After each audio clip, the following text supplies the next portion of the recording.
کچھ دیر میں بادشاہ کے کرندے راہب کو دربار میں پکڑ کر لا چکے تھے۔ بادشاہ نے اس کو توحید کے انکار کا حکم دیا۔ راہب نے بادشاہ کو صاف جواب دے دیا کہ وہ توحید سے کسی بھی صورت ہٹنے کے لیے تیار نہیں، وہ صرف تنہا و یکتا رب کی ہی عبادت کرتا رہے گا۔ بادشاہ نے حکم دیا کہ اس راہب کو آرے سے چیر دیا جائے، چنانچہ اس کے 2 ٹکڑے کر دیے گئے۔ بادشاہ نے اس شخص سے بھی دین چھوڑنے کے لیے کہا جس کی آنکھوں کی روشنی لڑکے کی دعا سے واپس آئی تھی۔ اس شخص نے بھی آنکھوں کی بینائی کے ساتھ شعور کی بینائی پا لی تھی، لہٰذا بادشاہ کی بات ماننے سے صاف انکار کر دیا۔ اس کے سر پر بھی آرا رکھ کر چلا دیا گیا اور اس کے جسم کے بھی 2 ٹکڑے ہو کر زمین پر جا گرے۔ اب بادشاہ نے لڑکے کو دین سے پھرنے کا حکم دیا۔ لڑکے نے صاف انکار کر دیا۔ بادشاہ کو سخت طیش آیا اور اس نے اسے اپنے سپاہیوں کے حوالے کرتے ہوئے حکم دیا کہ اسے پہاڑ کی چوٹی پر لے جاؤ، وہاں پوچھنا کہ یہ اپنے دین کو چھوڑتا ہے یا نہیں۔ اگر انکار کرے تو پہاڑ سے نیچے گرا دو۔ چوٹی پر پہنچ کر بچے نے دعا کی، اے اللہ، تو جس طریقے سے چاہے مجھے ان سے بچا لے۔ دعا کرنے کی دیر تھی، پہاڑ لرزنا شروع ہو گیا اور سب کے سب سپاہی پہاڑ سے نیچے گر کر ہلاک ہو گئے، جبکہ لڑکا صحیح سلامت واپس بادشاہ کے دربار میں پہنچ گیا۔ بادشاہ نے حیرانی سے پوچھا، تو کیسے بچ گیا، اور جنہیں میں نے تجھے پہاڑی سے گرانے کے لیے بھیجا تھا کیا انہوں نے تجھے گرایا نہیں؟ لڑکے نے جواب دیا، ان کے مقابلے میں اللہ تعالیٰ میرے لیے کافی ہو گیا۔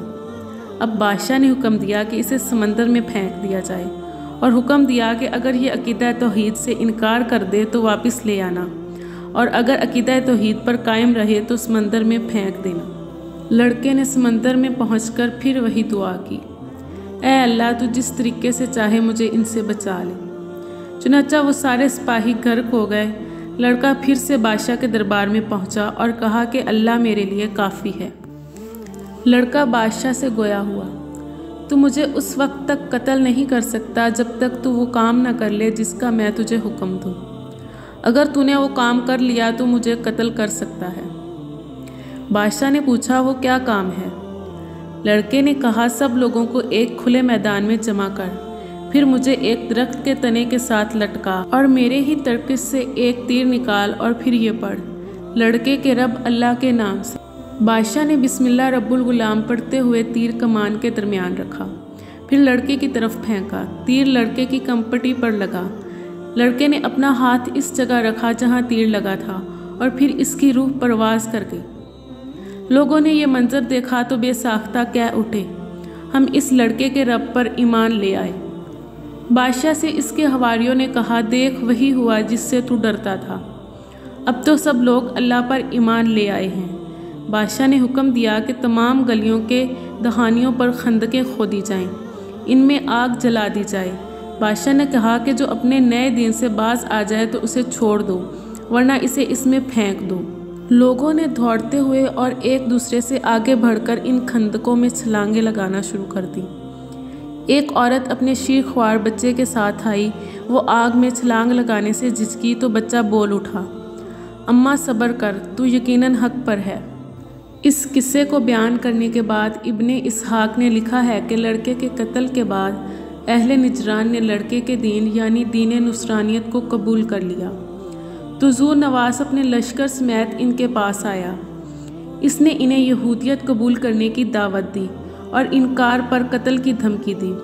لوگوں نے یہودیت قبول کرنے سے انکار کر دیا، جس پر انہیں آگ میں جلایا اور بعض کو تلوار سے ان کا قتل عام کیا، حتیٰ کہ 20,000 کے قریب انسان قتل ہوئے۔ چنانچہ ذو نواس اور اس کے لشکر کے بارے میں اللہ تعالیٰ نے یہ آیت نازل فرمائی ہے، خندقوں والے ہلاک کیے گئے، بڑی ایندھن والی آگ والے تھے، جبکہ وہ ان خندقوں کے کنارے پر بیٹھے تھے، اور وہ جو کچھ اہل ایمان کے ساتھ کر رہے تھے اسے دیکھ رہے تھے، اور انہوں نے ان مومنوں سے اس کے علاوہ کسی چیز کا بدلہ نہیں لیا کہ وہ اللہ پر ایمان لائے تھے، جو بڑا زبردست نہایت قابل تعریف ہے۔